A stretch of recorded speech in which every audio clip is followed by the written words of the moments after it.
Alright, so Fairy Tail chapter 402 this week. I was a little afraid that the whole Urza versus Kyouka fight would actually be overshadowed by Igneo versus Acnologia and Anatsu versus Mard Geer. And on some levels it is, but at the same time they actually give it a new twist that to keep it in the limelight. It's like, okay, now I'm still interested. Good. They know what they're doing. And I do like the similarities between Igneo and Acnologia's fight and Natsu's and Mard Geer, mostly in the fact that they both come in at their opponents just like flame dragon fist and just like boom. I mean, but on another level, it's just it made for a cool shot, but it made Natsu made me feel like Natsu just came in. Mard Geer, oh boom, hey, look at that, I'm awesome. Light and Rogue, you guys are pathetic for not even being able to hit him once. I could do it in my sleep. It's like, alright. I mean, they made for a cool shot, but still, I know, Mard Geer was awesome, and he was just an amazing villain. I know, he's not defeated, but the fact that he was so surprised and easily hit by Natsu just like that is like, aw, come on, Mard Geer, really? And, yeah, I mean, there wasn't that much of a progression in those fights, because then it went to Mard Geer telepathically talking to Kyouka saying, hey, I want to create a biological link with the face activation or the face activation lacrima. That way you can control all the faces and activate them sooner.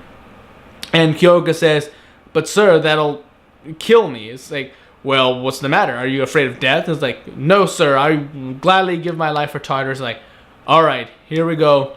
That's a new twist. Like, not only now is defeating Kyouka just gonna be like defeating Kyouka. It's like, no, by defeating Kyouka, there's a chance that all face will be destroyed that way, because now there's a biological link. But if that's the way face is destroyed, all this buildup from what it looks like thousands of faces, just defeating one person and everything saved, that's too easy. I mean, that's too convenient. But it looks like Kyouka gets a bit of a power up too, or is it just the fact that she's no longer afraid of death? She doesn't care. She's just gonna come charging into Urza with not holding back anything, just like going crazy, just trying to slash her. So either way, other than that, there wasn't much else of this chapter. It was just cool shot, Natsu versus Mard Geer and Igneo versus Acnologia, punching both in the face. Okay, that's fun, but made for a cool shot, but ultimately that was it. There was no much else to the fight. And then of course Kyouka, stealing herself. It's like, yes, I'm about to give my life for end to destroy all the magic in the world and possibly even the magic of the dragons. So Mard Geer will probably steal the magic of the dragons. He's gonna steal their dragon force and possibly maybe use that to activate to activate end. Or maybe to give him to himself. Who knows? Mard Geer at this point, I have no idea what he's thinking. You can't be good. You can't be good at all. But other than that, there's really not much else to the chapter. I'm surprised. I mean, yeah, you would think something like this would leave a bigger impact, but not really. I read it like a couple times and I still can't really find much else to talk about. Like, cool shot, dragons, mages here, and then Kyouka ready to die for the cause. That's it. There's nothing else to talk about.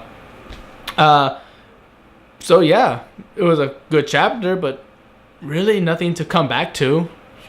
Alright, it was fun. Thank you. But so yeah, it's not a bad chapter. I just would have wished there was a little bit more content, but we got what we got, and it made for a cool shot, and I guess in a bit of way, cool character progression for Kyouka.